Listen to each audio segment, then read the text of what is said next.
Might be a hero in there after all.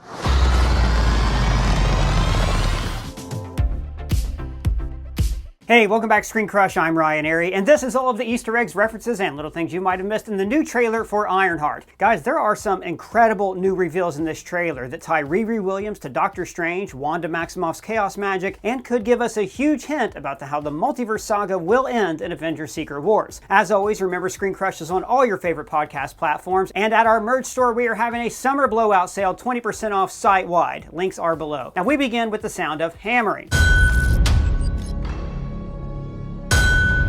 Remember, this is also how the credits of Avengers Endgame ended.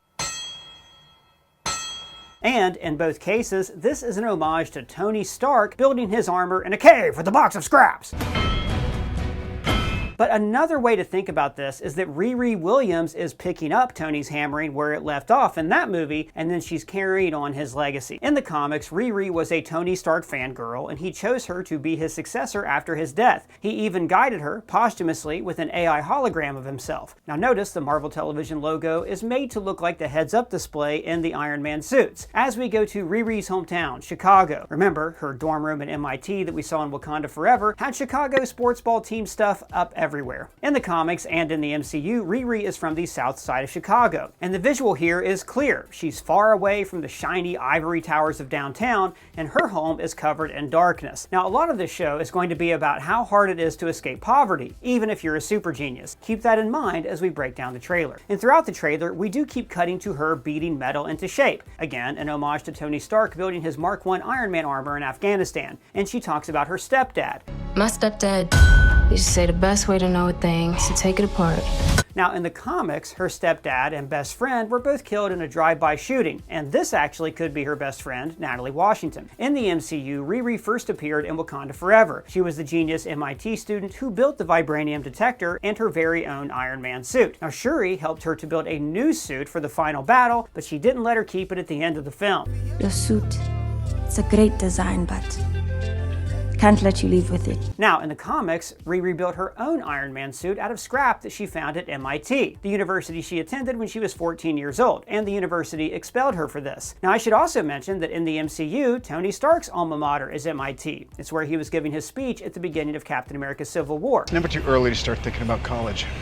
I got some pull at MIT. So this is just one more way that we're seeing how she is carrying on the legacy of Tony Stark. But, you know, if Tony Stark was born poor. Ryan Coogler's name is prominent in the credits in the making of featurette that came out a few weeks ago. Now, it's a no-brainer to include him in the marketing because after Sinners, which was a huge box office hit and also a strong contender for Best Picture, they want to put this guy in as much MCU stuff as they can. And if you haven't seen Sinners, it's on streaming. I highly recommend you watch it. Then we see her going through the back room of what looks like an auto parts store, which could be where she got some of the gear that she used to construct her very first suit that we saw in Wakanda Forever. But in this case, I think she's looking to upgrade her suit to something more sleek, like her Wakandan armor. Hey, person? Yeah, buddy? Hey, your face stuff is looking a lot better. Ah, thanks, man. You guys have probably noticed that whenever I get super stressed or when I'm anxious, which I basically am all the time, I have these facial tics. Sometimes I blink one side of my face or I clench my jaw in these weird ways. It actually sounds harmless, but this kind of oral fixation habit is actually really destructive. It causes tooth damage, headaches, and it also just kind of looks weird when I'm making YouTube videos. I didn't think I'd ever be able to quit this bad habit cold turkey, and it turned out I was right. So instead, I replaced my facial tics with Fume. They're the sponsor of this video. And I'm sure you guys have your own bad habits that you would like to quit, especially in social situations when you start feeling anxious or just bored. For me, Fume has been a game changer. You see, Fume does not use smoke or vapor, just natural, flavored air that gives you something to reach for without the chemicals. Studies have shown that quitting a bad habit cold turkey is actually really bad for you. So I liked having something to reach for when I felt the urge. This is a chemical-free alternative to harmful habits. Guys, Fume is an award-winning flavored air device that does not use combustion and it's not even electronic. I mean, look, you can use it anywhere. There's no smoke, no vapor, no chemicals, just natural flavored air that uses these plant-based cores that taste great. And they just introduced mango, my new favorite flavor. It's bolder than all the flavors I've tried in the past, and I recommend it if you want to switch things up. These are non-toxic flavors and a guilt-free alternative with natural plant-based ingredients. But also, I love the magnetic, fidget-friendly design that makes this incredibly satisfying sound.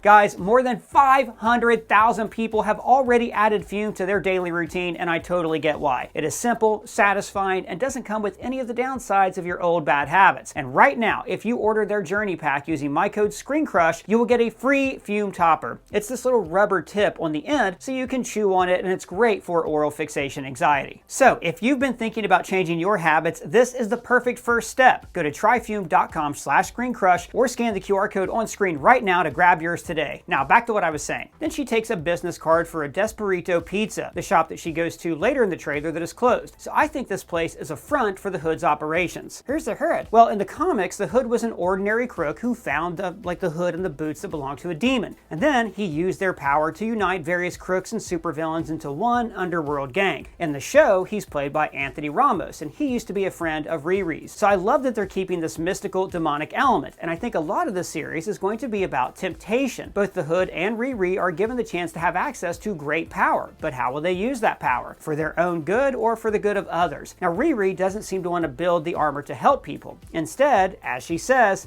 I want to build something iconic. Now this name, Desperito Pizza, I think could also be a nod to the Stephen King novel Needful Things. In that novel, the devil opens up an antiquity shop and sells people their heart's desire in exchange for their souls. And in the show, the Hood, or his master, can be offering people a place to go when they feel desperate. Wait, who's his master? Mephisto. Alright, geez, Percy, not again. No, for real this time. Sacha Baron Cohen is playing Mephisto, who is kind of like Marvel's version of the devil. Now, we kept thinking he was going to be the malevolent force behind the show WandaVision, and then of course his name was dropped in Agatha all along. Others say he might be a demon or an agent of Mephisto. And now he's actually going to be in this show. The Hood probably sold his soul to Mephisto in exchange for power, and now Mephisto is coming after Riri. I think that Riri, like in the comics, is going to build her suit at a lab at MIT. That's what she's doing here when she's looking at this whiteboard, and then she is expelled. And this is why she takes the armor to see, hey, look who it is, it's Han Solo himself, Alden Ehrenreich. Now there are rumors that he is actually playing the villain Ezekiel Stane, son of Obadiah Stane in the comics. Obadiah was, of course, the villain in Iron Man 1 who wanted to sell the Iron Man suit for profit. Now, in Iron Man 1, Obadiah was an important villain for Tony Stark because he represented his warmongering past. It's why the armor was called the Ironmonger suit. Obadiah Stane, like a lot of Iron Man villains, represents the dark side of Tony Stark, and Ezekiel Stane could do the same thing here for Riri. So I think in the same way, Mephisto is going to be laying out a kind of devil's bargain for Riri. Does she want to use the armor to escape her life of poverty or to help others? Because, as we saw in Falcon and the Winter Soldier, superheroing does not get you a bank loan. Whoa, easy there. Look, I'm on your side. After all, he's a hero. And then, in another nod to Tony Stark, she looks at this faceplate, literally looking at her new identity. And her takeoff is filmed from above, just like Tony Stark's early vertical takeoff. And then we get a few action shots. She's hiding in the ductwork, and then she's being chased in the woods, followed by the Hood's people attacking a lab. And this could be how Riri gets some of the gear that she needs for this suit. She makes a bargain with the Hood, you know, her old friend, to help her get these new parts from this lab. But then, I wasn't even going to cover this trailer until I saw this part. This is where it gets super interesting. She starts to use magic. Here, notice she's examining this bowl, which has runes carved in the inside of it. Now maybe this bowl is made out of some kind of mystical metal, so she's trying to carve off a piece of it. Or maybe she's using this bowl to like melt and forge a piece of magical metal. Wait, what kind of magic metal are you talking about? Well, there's substances like Uru in the comics and the movies that have magical properties. Uru is the stone that makes up Thor's hammer. Now then this cuts to the Hood's demonic possession slowly taking over, spreading from the tattoos on his back that also look like runes. So I think this is hinting that he is not actually the real big bad of this show and that his true master is Mephisto. Then there's this trippy scene where the world is flipped upside down, which looks like it's done with a spell. Maybe Riri even goes to see witches in order to get some magical advice. Maybe hinting at a cameo from Jennifer Kale, the only surviving Coven member from Agatha all along. And then, and this is my favorite part of the trailer, we see her casting a spell with armor. Now, we've seen magical armor in the comics before, like Dr. Doom's armor in the Mark Waid run of the Fantastic Four. And also in the comics, Tony Stark mines a mineral called Mysterium, which is a kind of anti-magic metal. So it's possible that, in this show, Riri discovers that Mysterium is the key to creating her own arc reactor. And when she uses it, it causes her armor to run on spells. Notice that in her her heads-up display, we even see magical circles and runes similar to the ones that Doctor Strange and Wanda cast. And when she does this superhero pose, she casts runes all around her. So I think I need to clarify a little bit about magic in the MCU, at least as much as they've explained it so far. The magic that we see Doctor Strange and the Kamar-Taj sorcerers use summons energy from other dimensions that they can then reshape. But runes are cast by witches like Wanda and Agatha. So these to me look like a combination between runes and the energy spells that Doctor Strange casts. I don't know, man. We're gonna do science and magic together? That seems kind of funny. No, listen, remember, in Doctor Strange, he learned to use magic by approaching the process scientifically. Study and practice, years of it. So theoretically, someone like Tony Stark could also apply himself to learning the mystic arts, except maybe in this universe, Tony didn't have an aptitude for that. So Riri's armor is learning to harness this magical energy, probably by using a mystical metal and then turn it into a scientific weapon. And then we see her surrounded by chunks of her broken armor and the hood appears, looking great and comic accurate with his dual pistols and everything. So I think this could be a vision. Like in past trailers, we saw her dancing, surrounded by falling money, like she's being tempted by the devil. Or this could be her after rejecting Mephisto's power and the armor literally falls apart around her. And then her mom yells, "Out of all the things you could have built with that big brain of yours, what this?" So my guess is that her mom is upset because Riri is tampering with dark, satanic forces and this scares the shit out of her. But notice that the magic she uses is also red. And this could indicate that she is using chaos magic. Now this is very exciting. Wait, what's chaos magic? So, chaos magic comes from the chaos god Chthon. Chthon was an ancient titan that once controlled the earth before he was banished into the pages of the Darkhold in the comics. And in the MCU, he was banished into the stones of Mount Wundagore. Now, the Darkhold has this prophecy of the Scarlet Witch who would end the world and return Chthon to this realm. So, Chthon's influence is what took over Wanda's mind in Multiverse of Madness. So I wonder if this show might reveal Chthon's true name, Mephisto. And then it would have actually been Mephisto who was manipulating these events through the Darkhold because he was trying to create hell on Earth. And this would be just so much fun because one, it would justify all of our WandaVision fan theories. Not the beast! And two, it would help explain Wanda's abrupt heel turn in the Multiverse of Madness. But mostly, I like how it would show the MCU seeding Wanda's eventual return and redemption. Like we did a video a couple days ago about Wanda rewriting reality to turn Doctor Doom into Tony Stark. In that video, we also talked about how Wanda should end up being the kind of protagonist of this saga because the saga began with WandaVision.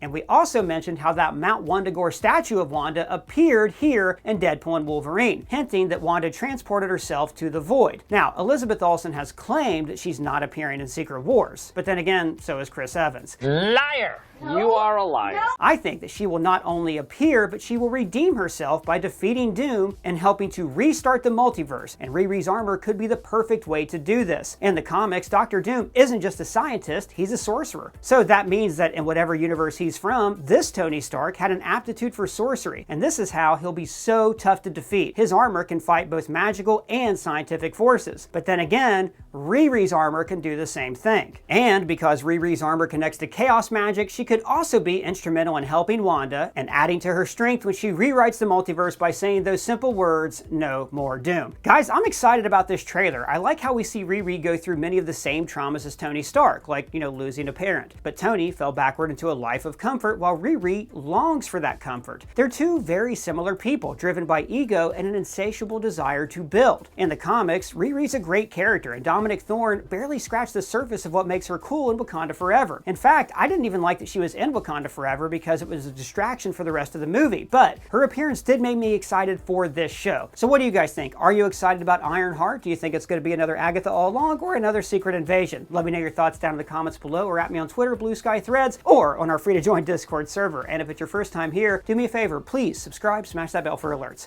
For ScreenCrush, I'm Ryan Airy.